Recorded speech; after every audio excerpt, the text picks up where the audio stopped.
Halo pemirsa GPR TV dari Sabang sampai Merauke, dari Biagas hingga Pulau Rote. Bertemu lagi bersama saya Boda Azari Disak dalam program Kominfo Newsroom.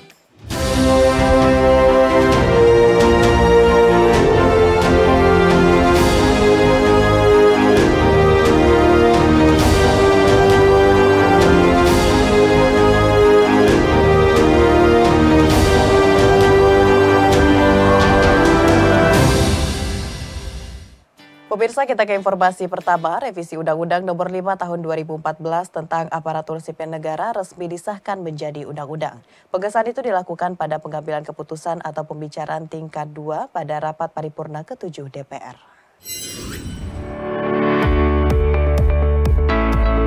Dalam rangka mewujudkan manajemen aparatur sipil negara yang berkeadilan dan berkepastian hukum, pemerintah dan DPR Republik Indonesia resmi mengesahkan revisi Undang-Undang Nomor 5 Tahun 2014 tentang aparatur sipil negara menjadi undang-undang. Keputusan tersebut diambil dalam rapat paripurna di Gedung MPR DPR Senayan, Jakarta, yang dipimpin oleh Wakil Ketua DPR Sufmi Dasko Ahmad, serta wakil lainnya yakni Rahmat Gobel dan Lowik F. Paulus. Pengesahan undang-undang diawali oleh Ketua Komisi 2 DPR Ahmad Doli yang menyampaikan laporannya bahwa 9 fraksi menyetujui rancangan Undang-Undang ASN dibawa ke paripurna. Fraksi-fraksi yang setuju diantaranya PDIP, Golkar, Gerindra, Demokrat, Nasdem, PKB, PPP, PAN, dan PKS.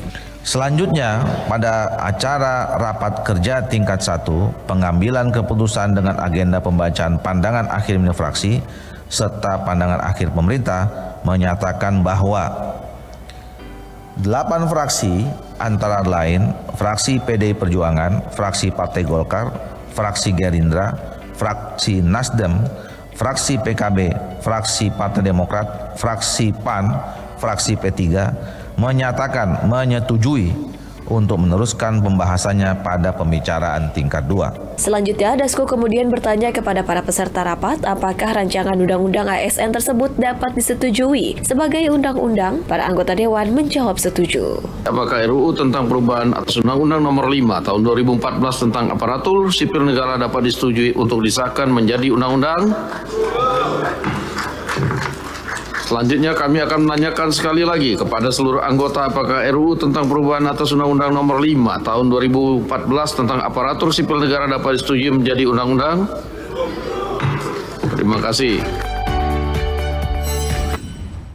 Menteri Pendayagunaan Aparatur Negara dan Reformasi Birokrasi Abdullah Azwar Anas memaparkan ada 7 agenda transformasi Undang-Undang ASN. Dengan transformasi tersebut diharapkan bisa menjawab tantangan dan ekspektasi publik sehingga tercipta birokrasi yang fleksibel, dinamis, lincah, dan profesional. RUU ASN telah disahkan menjadi undang-undang hari ini, Selasa 3 Oktober 2023. RUU ASN merupakan rancangan undang-undang tentang perubahan atas Undang-Undang Nomor 5 Tahun 2014 tentang Aparatur Sipil Negara.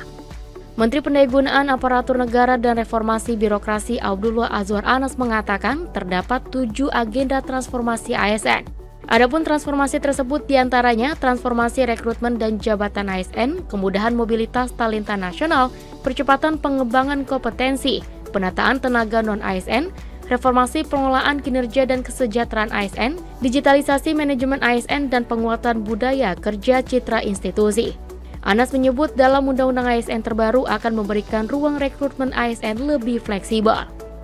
Rekrutmen ASN tidak perlu menunggu 1 atau 2 tahun ketika ada yang pensiun, sehingga ke depan rekrutmen akan lebih cepat dan birokrasi akan lebih responsif. Metode dan tahapan rekrutmen seperti seleksi administrasi, seleksi kompetensi dasar, dan seleksi kompetensi bidang juga tidak diatur secara rigid dalam undang-undang. Hal ini untuk memudahkan kita merekrut tenaga profesional yang telah memiliki pengalaman unggul di bidangnya. Selain rekrutmen, transformasi yang akan dilakukan terkait dengan kemudahan mobilitas talenta nasional. Pasalnya, dalam aturan lama mobilitas talenta hanya dalam dan antar instansi pemerintah saja. Kemudahan ini kita dedikasikan untuk mengatasi kesenjangan talenta yang selama ini yang masih terpusat di kota-kota besar, sehingga banyak daerah-daerah terpencil kesulitan mendapatkan dokter-dokter hebat, guru-guru hebat, dan juga mendapatkan nakes-nakes yang hebat begitu susah. Mobilitas talenta akan berorientasi Indonesia sentris, sehingga dukungan keberadaan ASN terutama di daerah 3T, akan turut mendukung pemerataan pembangunan ekonomi nasional. Anas berharap dengan undang-undang baru ini mobilitas talenta bisa dijalankan untuk menutup kesenjangan talenta. Pola pengembangan ASN dalam RUU ini tidak lagi klasikal. Dahulu ASN mengenal istilah jam pelajaran, namun dengan RUU ini pemerintah merancang experiential learning. Pola pengembangan kompetensi ASN tidak lagi klasikal seperti penataran, tetapi mengutamakan experiential learning seperti magang, on-the-job training yang semuanya menjadi bagian dari upaya untuk meningkatkan kompetensi ASN menuju birokrasi berkelas dunia. Pemirsa, hari ini Presiden Joko Widodo secara resmi membuka Rapat Kerja Nasional Korps Pegawai Republik Indonesia 2023 di Jakarta. Presiden berpesan kepada seluruh aparatur sipil negara harus berprestasi dan berinovasi guna mengejar peluang menjadi negara maju. Dalam sambutannya pada acara Rapat Kerja Nasional Korps Pegawai Republik Indonesia 2023, Presiden Joko Widodo mengatakan bahwa Korpri merupakan satu-satunya organisasi pegawai Republik Indonesia di luar kedinasan. Menurutnya, Korpri dapat menjadi kekuatan besar penentu kemajuan bangsa. Berdasarkan laporan Ketua Umum Dewan Pengurus Korpri Zudan Arif Fakhrullah, saat ini tercatat ada 4,4 juta anggota Korpri, di mana sebanyak 77,7% ASN berada di daerah dan 22,3% ASN berada di pusat. Oleh karena itu, Presiden menekankan bahwa ekosistem kerja aparatur sipil negara harus memacu untuk berprestasi hingga berinovasi. Ekosistem kerja ASN itu harus memacu. Sering saya sampaikan, harus memacu orang untuk berkinerja, memacu orang untuk berprestasi, memacu orang untuk berinovasi. Ini tugas dari Pak Sekda, Provinsi, Kabupaten dan Kota, tugas Sesmen, Sekjen, di kementerian dan lembaga. Presiden Joko Widodo mengatakan Indonesia butuh kelincahan untuk mengejar perubahan yang begitu cepat terjadi guna menjadi negara yang maju. Ia mengingatkan apabila Indonesia tidak bisa memanfaatkan peluang utamanya dalam 3 periode kepemimpinan Presiden ke depan, maka Indonesia bisa terjebak pada negara dengan pendapatan menengah layaknya yang dialami negara di Amerika Latin sejak era tahun 1950 dan 1960-an hingga saat ini. Ini yang sangat penting untuk menjadi pemikiran kita bersama. Begitu kita tidak bisa memanfaatkan peluang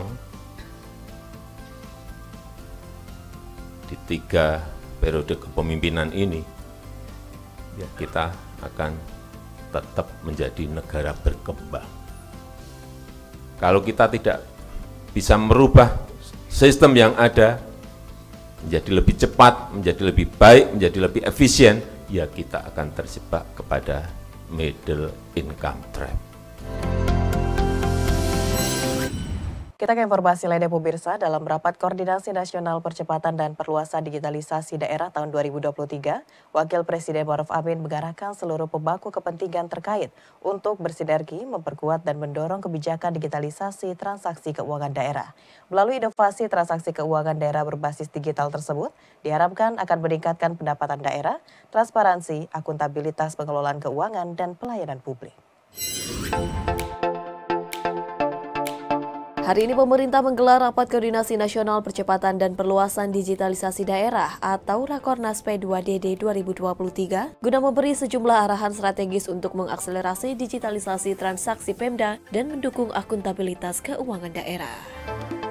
Dalam sambutan Presiden Republik Indonesia yang diwakili Wakil Presiden Republik Indonesia Ma'ruf Amin mengatakan, diharapkan digitalisasi ekosistem transaksi keuangan daerah dapat mendorong tata kelola keuangan di daerah yang efektif dan efisien. Selain itu, Wakil Presiden mendorong kepala daerah untuk terus berinovasi meningkatkan sumbangan retribusi daerah.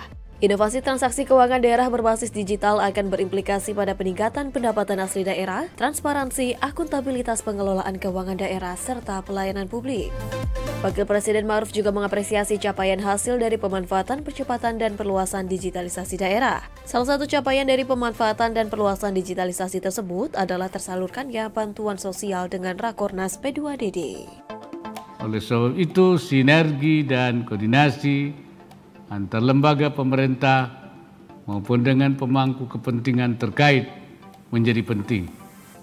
Ke depan, pemanfaatan teknologi digital juga diharapkan akan dapat meningkatkan kualitas belanja pemerintah daerah, termasuk untuk mendukung pemberdayaan UMKM dan pengembangan produk dalam negeri.